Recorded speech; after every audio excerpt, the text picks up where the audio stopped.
अल्हम्दुलिल्लाहि रब्बिल आलमीन अस्सलातु वस्सलामु अला सय्यिदिल अंबिया वल मुरसलीन। या अल्लाह दुरूद व इस्लाम के फूल निछावर फरमा जनाब मोहम्मद पर और आले मोहम्मद पर। दोस्तों, ये मैं जीवन के फील्ड में खड़ा हूँ। चक नंबर 283 TDA, ज़िला लिया। ये चौक आज़म के नज़दीक एक गांव है। ये 1.5 एकड़ का फील्ड है। हाजी मनशा साहब हमारे बहुत ही प्यारे दोस्त हैं। ये मखलूक खुदा के लिए काम करते हैं। इन्होंने एक मदरसा बनाया हुआ है अल्लाह और सरकार की रज़ा के लिए। ये जीवन की जो क्रॉप लगाई है उसमें इन्होंने कंस्ट्रक्शन का जो काम करवाना है। ये जीवन का फील्ड जो है, इसमें ये पराली इन्होंने लगाई थी। ये चावल की जो होती है, ये डाली थी लेट। एक तो ये इसकी अगर आपने पराली डालनी हो क्रॉप पे, तो जब सोइंग करते हैं पानी लगाने के बाद पराली जो है वो डालना होती है, तो वो 3 इंच से कम लेयर ना हो, 3 से 4 चाहिए होती है। अगर कम आपने डाली तो ये आपके लिए मसाइल खड़े भी कर सकती है, जैसा कि ये नज़र आ रहा है। फिर मैंने जब इसको विज़िट किया तो ये उठवा दी, इसकी होइंग करवाई, गोडी शोडी करवाना पड़ी हमें। डॉक्टर साहब, अगर पराली कम डलेगी तो नुकसान क्या होंगे? हाँ बिल्कुल ठीक है। ये शाजी ऐसा है कि अगर हम पराली उसकी मिकदार प्रॉपर नहीं डालते 3 से 4 इंच तक के ज़मीन को, और जो है वाटर चैनल, फरो और बेड को कवर नहीं करते, तो जो वीड्स हैं, जड़ी बूटियाँ जो हैं, वो रूटीन में निकल आती हैं। तो फिर उसको हमें गोडी करवाना पड़ेगी। तो गोडी करवाना है आपने, होइंग जब करवाना है तो पराली तो हटाना पड़ेगी ना। एक तो ये मसला बनता है। फोटोसिंथेसिस का अमल रुके, प्रॉपर डले। अगर ये कम जगह में डाली होती, उसका हम दूसरे फील्ड से जो था वो तकाबुल कर सकते थे, उसको कंपेयर कर सकते थे। हम वो भी नहीं कर सके, कम डली थी। अच्छा, दूसरा ये है कि मैं फील्ड में खड़ा हूँ। ये आप देखें शाह जी, ये इसका फर्स्ट लीफ है। जिंक की कमी होती है, दूसरा नाइट्रोजन की, तीसरा जो होता है वो आपका मैग्नीशियम कम होता है। इसमें मैग्नो का जो है वो फ्लड करवा दिया गया है। NKZ का स्प्रे और वर्चुअल डिमांड जो है, ये मेरा ख्याल कल करवाया है शायद आपने, कल हुआ है। 1-2 दिन हो गए हैं, ये तारक मजीद साहब बता रहे हैं। तो इंशाल्लाह ये मामला अल्लाह के हुक्म से सॉल्व हो जाएगा। या तो अगर ये दोबारा पराली इसके ऊपर डालना अगर चाहें, सारे फील्ड की इकट्ठी करके, चाहे इनकी 2 कनाल में आए, वो इसके ऊपर अगर बिछाएंगे तो पौधों को निकालना पड़ना है बाहर। अदरवाइज जो है लीफ जो हैं, पत्ते जो हैं, वो दब जाएंगे। अब अगर ना भी डालें। एक बड़ा क्रिटिकल क्वेश्चन है सर मेरा। हम पराली देखते हैं कि रूटीन में बड़े बड़े कंसल्टेंट इस्तेमाल करवा रहे हैं और बड़ी कम मकदार में इस्तेमाल करवा रहे हैं। 3 से 4 इंच कोई भी इस्तेमाल नहीं करवा रहा। मेरा क्रिटिकल क्वेश्चन ये है कि दिसंबर में वो कहते हैं कि ये सर्दी से बचता रहेगा ना। उनका कंसेप्ट ये होता है कि ये पराली अगर आप डालते हैं तो ये मल्चिंग तो करेगी थोड़ी बहुत। मैं भी समझता हूँ कि टेक्निकली ये बहुत बड़ी मल्चिंग की अच्छी लेयर तो बिल्ड नहीं कर रहे होते हम, लेकिन वो ये कहते हैं कि ये सर्दी से बच जाता है। आने वाले दिसंबर में आप क्या समझते हैं कि आप क्या स्ट्रेटजी अडॉप्ट करनी चाहिए सारे दोस्तों को? ये जो आपने बात पूछी है, आपके इल्म में यकीनन बात होगी। अग्रेरियन बच्चे जानते हैं सारे कि जो आनियन और गार्लिक जो है, इसको सर्दी ने कुछ नहीं कहना होता। कुछ अगर कहती है, अगर ज़्यादा सर्दी आ जाए तो इसकी ग्रोथ थोड़ी सी रुकने की कोशिश करती है। तो 1 किलो सल्फ़र आपने दिसंबर में फर्टिगेट करना है, जब पानी लगाना है, पानी के साथ देना है। 1 किलो ही जो है सल्फ़र आपने जनवरी में देना है। फरवरी में तो आपने इसको यकीनी तौर पे गार्लिक को, G1 को ख़ास तौर पे आपने सल्फ़र और पोटाश पे ले आना है।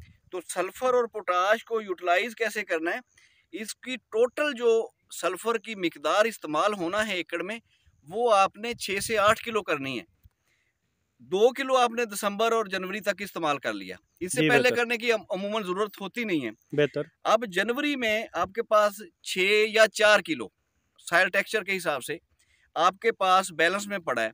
तो आपने फरवरी में जब आप फर्टिगेशन करनी है, पहली फर्टिगेशन में आपने 2 किलो सल्फ़र, हमारा अल्ट्रा बूस्ट भी लोग दोस्त इस्तेमाल करते हैं, 2 किलो आपने सल्फर और साथ 8 किलो पहली इरिगेशन में, पहली फर्टिगेशन जब करनी है तो आपने पोटाश देनी है। पोटाश आप कहते हैं कि कम अज कम अगर 50 किलो वाला बैग इस्तेमाल करें तो 100 किलो देंगे जी। अगर 25 किलो वाला बैग इस्तेमाल करते हैं वाटर सॉल्युबल तो 50 किलो देंगे। किस्तें हम इसकी 3 से 4 बना मैं सकते बताने लगा था कि फर्स्ट इरिगेशन में आपने 2 किलो सल्फर और 8 किलो पोटाश दे दी।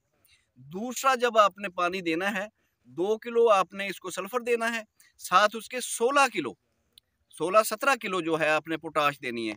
तीसरे पानी पे, ये फरवरी से ऑनवर्ड बात कर रहा हूँ, फिर गर्मी का भी आपको पता है कि आ जाना होता है स्पेल। तीसरे पानी में आपने सल्फर और साथ उसके 25 किलो पोटाश देनी है। ये 25 किलो वाली पोटाश जो प्यूरिफिकेशन, यानी आप 25 किलो वाले बैग की डिवीजन बता रहे हैं कि 15 किलो पहले दे दें, हाँ जी, 25 किलो बाद में दे दें। 8 किलो, 15-16 किलो और आखिरी 25 किलो, ये आपका इस हिसाब से 50 किलो। यानी वाटर सॉल्युबल को आप प्रेफर भी करते हैं, बेहतर भी है कि वाटर सॉल्युबल है जी।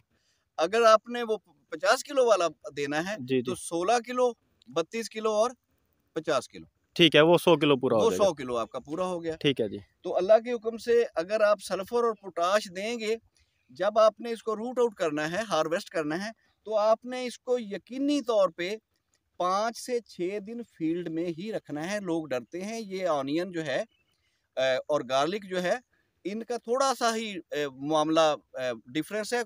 डाइट प्लान सबका सेम है। सही तो है। आपने 6-7 दिन इसको फील्ड में रहने देना है, फिर उठा के इसको आपने साए में ले जाना है। वहाँ इसको इस अंदाज में रखना है कि ये इसको हवा का गुजर इसमें हो। कई तरीके हैं जिससे हम इसको सेव कर लेते हैं। हैंग करना ज़रूरी होता है, आप इसको आपने हैंग करना है। जब 40% आपके लीव्स जो हैं सूख जाएंगे, ये उस वक्त हार्वेस्टिंग पे आता है।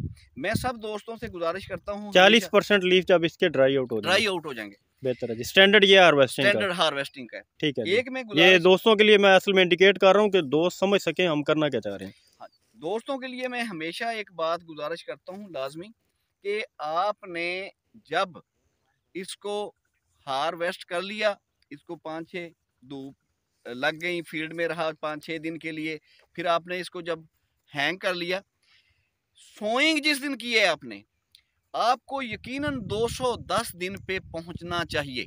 ठीक है। कुछ लोग इसके बल्ब साइज को देखते हुए, इसके मामलात को समझते हुए कि यार अब हमें कोई मिल रहा है, क्लाइंट हमने सेल करना है, तो इसको प्रीमेच्योर निकाल लेते हैं जी। बेहतर है, जो बिल्कुल। प्रीमेच्योर निकलता है उसके गलने के चांसेस बढ़ जाते हैं। बेहतर उसकी कह लें कि पोस्ट हार्वेस्ट स्टोरेज में प्रॉब्लम आता है, उसका स्टोरेज में प्रॉब्लम आता है। बेहतर ये। तो ये भी होता है कि एक बंदे ने 100 केजी अगर जीवन लिया, उसने संभाला संभूला, पीछे उसको प्रॉपर ना तो डाइट मिली, सल्फर और पोटाश अगर इसको नहीं मिलेगी तो इसने काफी सारा नुकसान करना होता है जी। बेहतर जिसको प्रॉपर अगर आपने डाइट दी हुई है, बैलेंस डाइट मिली हुई है, तो फिर क्या करना है आपने, वो आपका ड्राई हो के वजन भी कम जो है वो वेस्ट करेगा, ज्यादा स्टोरेज हो जाएगी आपकी। तो डॉक्टर साहब आपकी आज की बात की समरी ये हुई कि एक तो पराली अगर इस्तेमाल करनी है तो बजाई के फौरी बाद इस्तेमाल करनी है 3 से 4 इंच की लेयर में, हल्की सी लेयर बचा के पराली नहीं करना।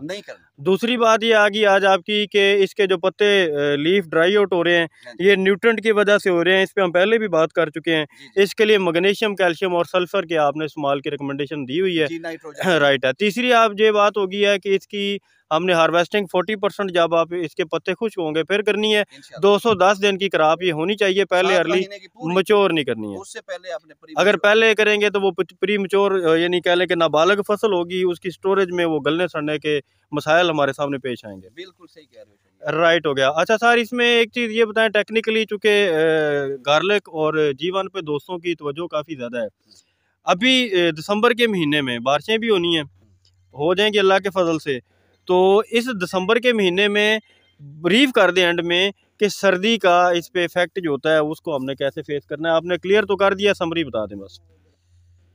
अगर बारिशें होती हैं, आपकी क्रॉप जो है वो पानी डिमांड नहीं करती, तो फिर आपने इसको 1 kg सल्फर जो है वो इसको स्प्रे कर देंगे 80% वाला, 80%, राइट। वो आप इसको स्प्रे कर देंगे। ऐसे ही आप जनवरी में कर देंगे, राइट। अच्छा, एक बात ये है कि कई दफ़ा ये हुआ है कि मैं अपने फार्म पे जब बारिश हो रही होती है तो मैं ना खाद का छटा करवा रहा होता हूँ। कई दफ़ा दोस्त आते हैं, कहते हैं सर बारिश हो रही है, और बहुत ज़्यादा फार्मर इस बात को समझते हैं कि जो बारिश का पानी होता है जी जी एसिडिक तो होता है, उसका फायदा तो बड़ा होना होता है, लेकिन इसके पानी को पानी गिना नहीं जाता, इसको काउंट नहीं करते। राइट। ये खुश्क बत्तर जल्दी कर देता है आपका, ये ठीक है। ड्राई किस्म का होता है पानी। तो अगर बारिश बहुत ज्यादा हुई हो तो फिर तो काबिले कबूल है ये, अदरवाइज इरिगेशन तस्वर कर लेंगे हम उसे, इसको तस्वर कर लेंगे, अदरवाइज आपको एक हल्की सी इरिगेशन कर देनी चाहिए। यानी अगर तो खेलियां आपकी भर गई हैं बारिश के पानी से, हाँ जी, तो वो तो इरिगेशन होगी। अगर आप समझते हैं कि हल्की बूंदाबांदी हुई है तो फिर पानी दे देना चाहिए, फिर पानी दे देना चाहिए। उसमें सल्फर जो है वो आप फर्टिगेट कर दें, फर्टिगेट कर दें। फिर अगर फर्टिगेट करेंगे तो आपको स्प्रे करने की जरूरत नहीं। डॉक्टर साहब, दिसंबर, जनवरी और फरवरी, हाँ जी, इन 3 महीनों में पेस्ट के मेन मसाइल क्या आएंगे? हाँ, बड़ा अच्छा सवाल है शाह जी आपका, कि मैंने बार बार बताई है कि इसको एक डिजीज आती है रॉट की, सिर्फ एक डिजीज। ठीक है जी, जड़ गलती है, जड़ गलती है, इसका तना गलता है, तना गलता है। अभी गल भी रहा है जी, बहुत सारे दोस्तों का ये मसला आ रहा है। सिर्फ एक ही प्रॉब्लम आती है रॉट की, यही इसकी बीमारी है। राइट। और पेस्ट इसको सिर्फ एक आता है, उसका नाम थ्रिप्स है। ठीक है। ये थ्रिप्स ने आना होता है मार्च एंड में, जब ड्राई सीजन होता है, ठीक है, गर्मी बढ़ जाती है। बेहतर। मार्च एंड से अप्रैल में इसने आना होता है, थ्रिप्स ने आना है। थ्रिप्स ने आना है। उसके लिए हम एसपी ग्रीन 500 ml रिकमेंड करते हैं। दूसरी पेस्टिसाइड भी कोई क्लोरफिनपायर इस्तेमाल कर सकते हैं, कर सकते। ठीक है। अच्छा डॉक्टर साहब, ये बताएं कि अभी रूट रॉट का जो मसला है इसका, क्योंकि ये तो बड़ा क्रिटिकल है डॉक्टर साहब, ये बजाई के साथ ही शुरू हो जाता है। रॉट के बारे में क्रिटिकल सोल्यूशन बताएं आप। हाँ, एक तो बात ये है कि जो सीड में जो प्रॉब्लम आई, बैलेंस डाइट से ना बना जो सीड, जी, जिन दोस्तों ने भाइयों ने सीड कोई अच्छे सोर्स से ना लिया, वो सीड का एक सम टाइम मसला बनता है। जर्मिनेशन से पहले कुछ % सीड ही नहीं निकलता, ठीक है, जबकि अगर ये सेहतमंद बीज हो, इसने 100% निकलना ही होता है, ठीक है। ये भी काफी सारे एक्सपेरिमेंट हुए हैं, उनको मैं यहाँ जिक्र नहीं करूंगा। दूसरी बात ये है कि सीड से अगला जो स्टेप है, ज्यादा पानी, बेहतर, ओवर इरिगेशन। जिस बंदे ने मल्चिंग कर ली, प्रॉपर मल्चिंग कर ली, उसने बेड को भी मल्च किया और उसने फरो को भी कर लिया, जी, वाटर चैनल को भी कर लिया, बेड को भी कर लिया, उसको मैक्सिमम 5 पानी लगाने चाहिए। मैक्सिमम मैं लफ्ज इस्तेमाल करता हूँ, हमने तो 3-4 पानियों पे भी इसको पाला है, ठीक है जी, और अच्छे रिजल्ट नहीं है जी।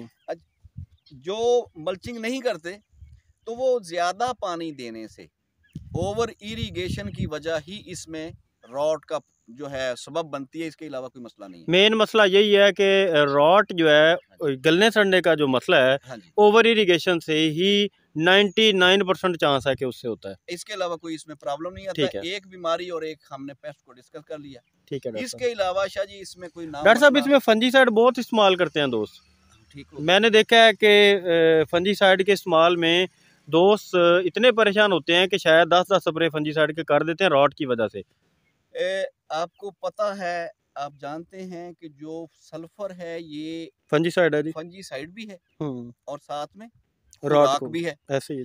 तो जो दोस्त फंजीसाइड कोई और इस्तेमाल करता है, मैं समझता हूँ वो गलत करता है, ठीक है। उसे चाहिए कि ये सल्फर ही को इस्तेमाल करे, इसकी बेसिक रिक्वायरमेंट भी है जी, सल्फर और पोटासियम, तो उसको कोई और फंजीसाइड करनी ही नहीं चाहिए। राइट। अच्छा डॉक्टर साहब, इसमें आज आपके साथ ये जो हमारा प्रोग्राम हम कर रहे हैं, इसकी मेन वजह ये है कि बड़े बड़े टेक्निकल एडवाइज़र और बड़े बड़े लोग जो है ना, वो नार्क जीवन पे ख़ास तौर पर सेल भी कर रहे हैं, मार्केटिंग भी कर रहे हैं, और बहुत सारी गलत चीज़ें भी फील्ड में आ जाती हैं। तो मैं इसलिए आपसे ये कुछ क्वेश्चनिंग कर रहा हूँ कि फंजीसाइड के इस्तेमाल में आप यानी समझते हैं कि अगर मिनिमम को करना पड़ ही जाए, फॉर एग्जांपल हम हिफ्ज़े मुक़द्दम पे करते हैं, तो कौन सा रिकमेंड करेंगे?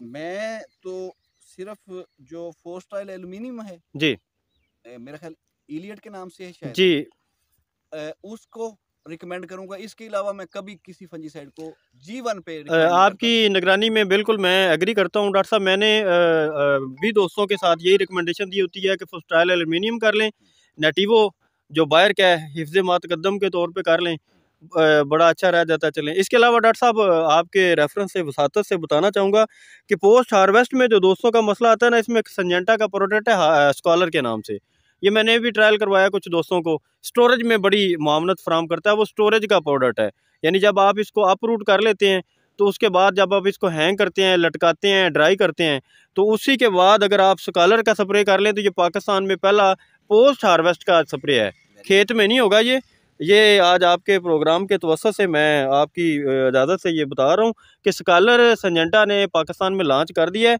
अब नारजी-1 के दोस्तों को बाद दफ़ा ये मिल नहीं रहा होता, ये मिलता है ज़्यादा मुल्तान वाली साइड से, लाहौर या अपर एरिया से ये नहीं मिल रहा होता। तो स्कॉलर को आप स्टोरेज में अगर कर लें तो काफ़ी ज़्यादा दोस्तों के फ़ायदे हो जाते हैं उसमें।